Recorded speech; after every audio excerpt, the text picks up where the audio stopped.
I'm the founder and CEO of Rocketbots. Rocketbots is an artificial intelligence chatbot solution for enterprises. Today we're going to be here talking with Ray. Ray, what do you do? What don't I do? Well, I'm Ray, I'm CEO of Emotics. We are a regulation technology company based here in Hong Kong. What we do is we analyze user engagement with online content. So, in the fintech space, certainly. So Ray, I haven't seen you in a couple of months, man. Since It's been a while. Since I lost against you in a competition. Since I kicked your ass. Congratulations. You kicked my ass. When I heard about your product, I think this guy they just hit jackpot here. Companies really have tremendous budget for compliance and nowhere to put it. There's some massive companies out there, the biggest companies in the world, that have a lot of problems that need to be solved, that have, as you said, budgets.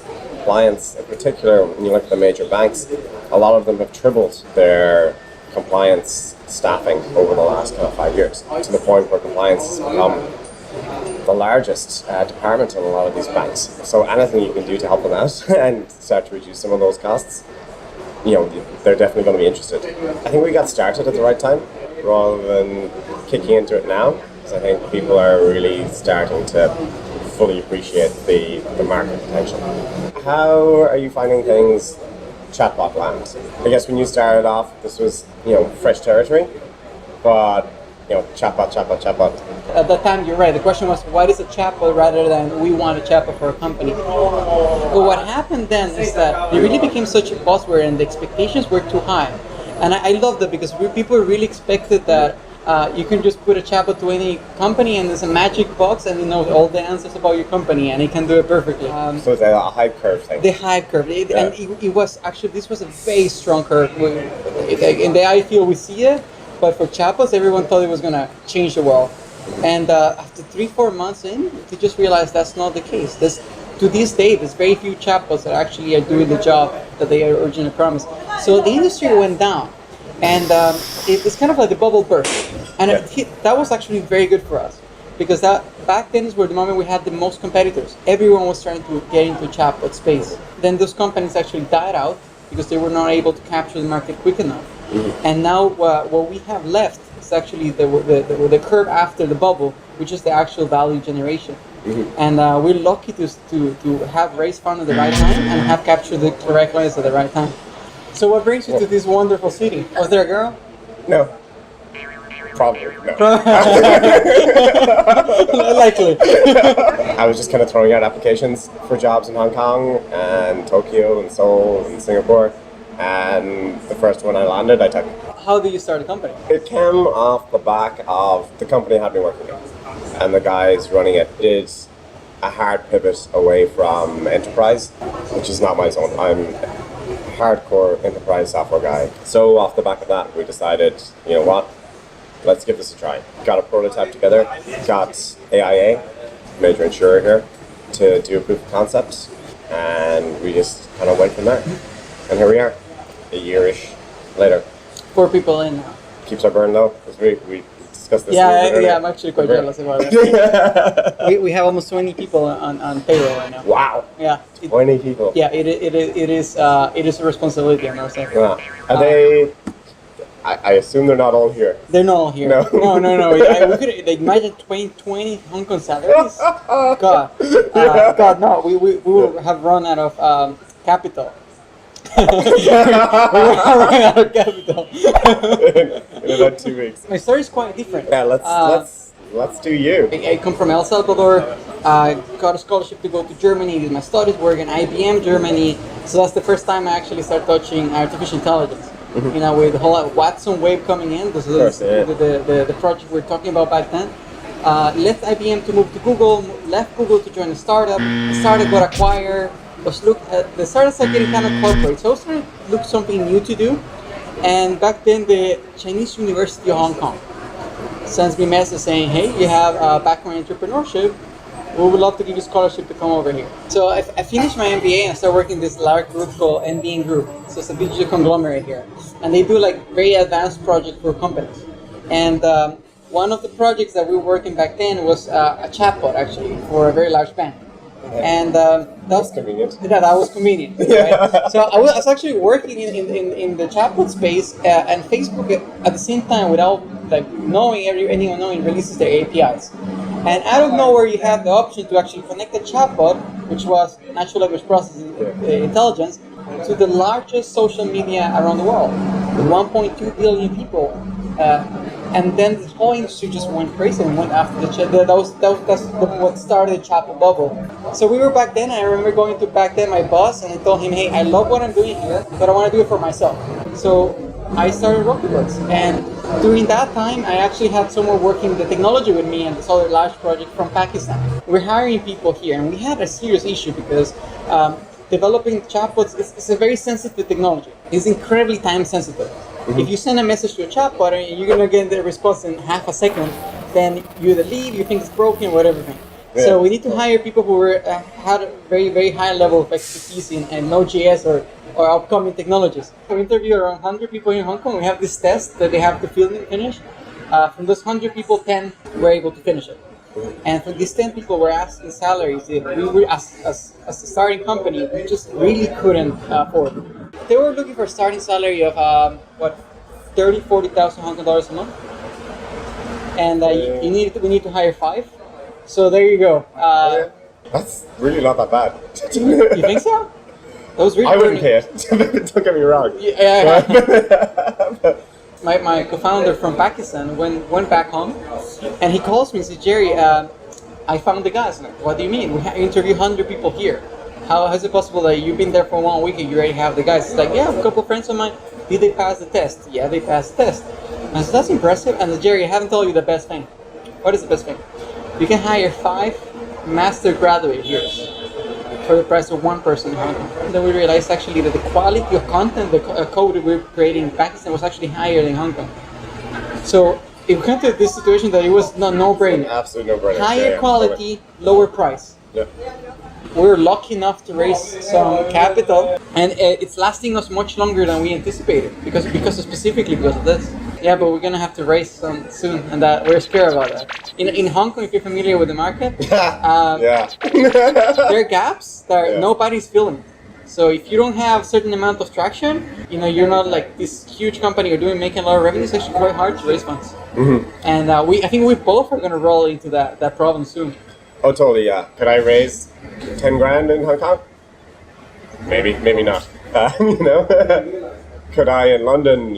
Yeah, by 11 o'clock in the morning. For sure. For sure.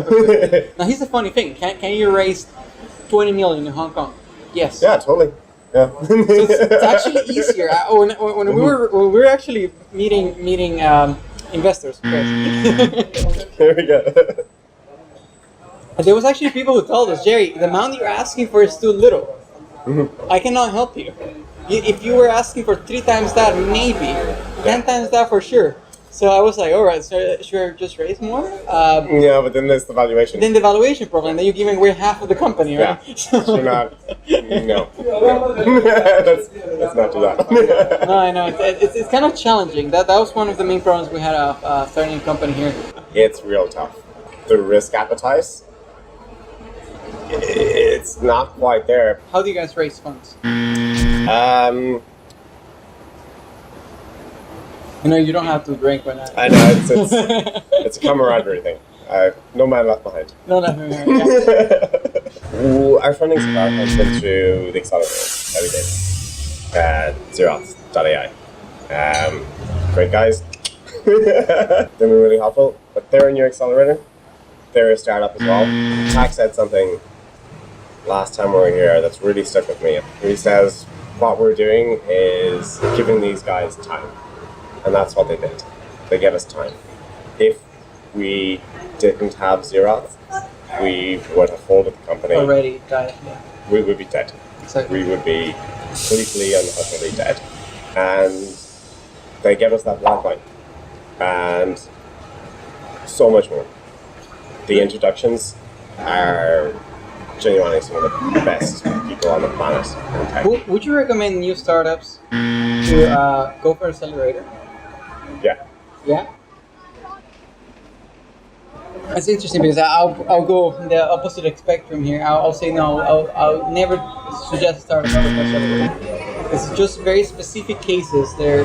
Accelerator can be helpful. I always see accelerators that if you're doing all right, all they're gonna do is really take away equity at a lower valuation. That's really what they aim to do. That's what they do. Yeah. But in there's certain situations, and I've seen when a company's under distress. They have a product they're not selling, but they have a team and they already have an idea, right? So they already have all the resources that usually takes years to get to, and then suddenly their option is either go accelerate or die. Then in those cases, I completely recommend accelerator, because what accelerator can do is look at your company from fresh eyes and tells you where to go next and give you a new direction. The other situation which you can go to accelerator is where the exact opposite, when you're super early. When you're very, very early stage and you haven't raised funds, your product's not even ready, and you need kind of like one client to make your prototype or something like that. But anything outside that spectrum, I always say no. Accelerators are not going to help you.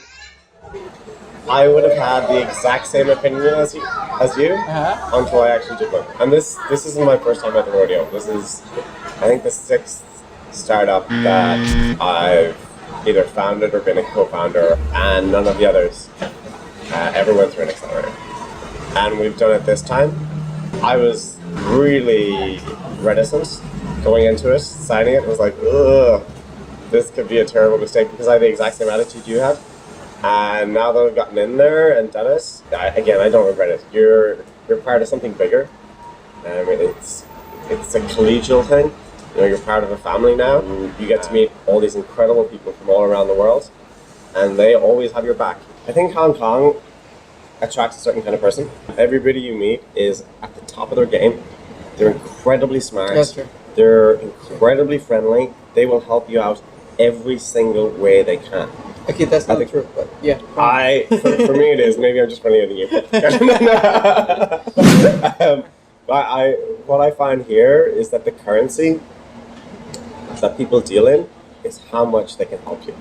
And then it's always like, okay, so yeah, I know this guy, and this guy that you should talk to. I'll introduce you. Let's make it happen. There's that one thing about Hong Kong, which is I haven't never seen. I live in 7 countries. I've never seen this. Is the network you can build here? It's truly impressive. Like, every single CEO through 3 people, right? So if you wanted to meet the CEO of HSBC, you probably need to ask 2-3 people for an introduction. That's it. Yeah. And I mean, if we put this as a task, I'm sure we could both do it by tomorrow. Yeah, we could probably have a lunch. And it's crazy that you can do that in a country. Side credit to Peter Dingle, the head of innovation at HSBC. This is his line I'm using. It's the only city in the world where you can go to any bar, sit down, and be sitting right beside a C-level executive at one of the biggest companies in the world, and just start chatting to them. That's true. You don't get that anywhere else. That's true. If you're in London, if you're in New York, all of those people are in their ivory towers, they're in their private clubs. You never get near them. When we started Rocketbots, we were very early for our time. Mm-hmm. So, as you said, most of the clients' meeting was explaining what AI even is, and then 15 to 10% explaining what chatbots or products really is. Mm-hmm. So during that time, I said I wish I had all my clients in front of me, prospect clients in front of me, and I only had to explain one time what AI is.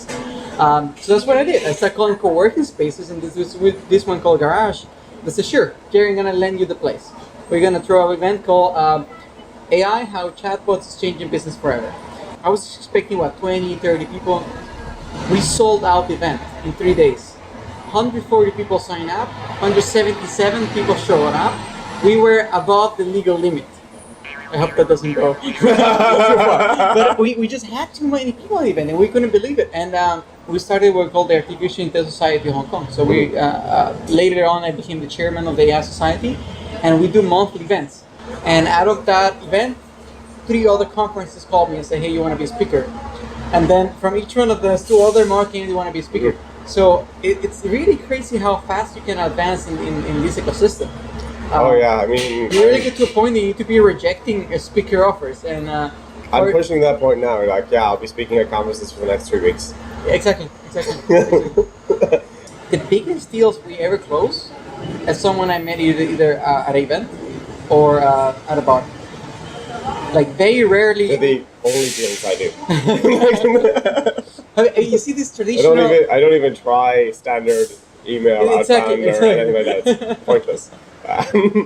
For short-term strategy, you're right. Going out and drinking in Hong Kong actually is the best way to actually meet these decision makers. But long-term and sustainable.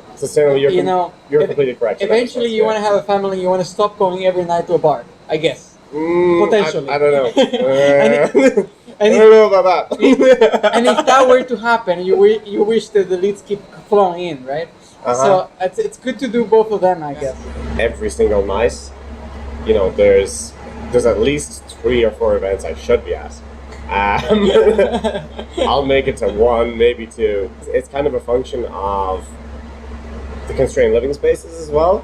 Good thing, bad thing, but it means that you're never going to go home. You don't have to go home. Exactly. You don't have to go home. You only go home when you kind of need to sleep a little bit, maybe. It doesn't feel like work. It's like I say this to my friends sometimes, like, I'm not sure whether I work all the time or I don't work at all. It's one or the other. Probably both. Possibly both. Especially when you're drinking at 2 p.m. on a Friday.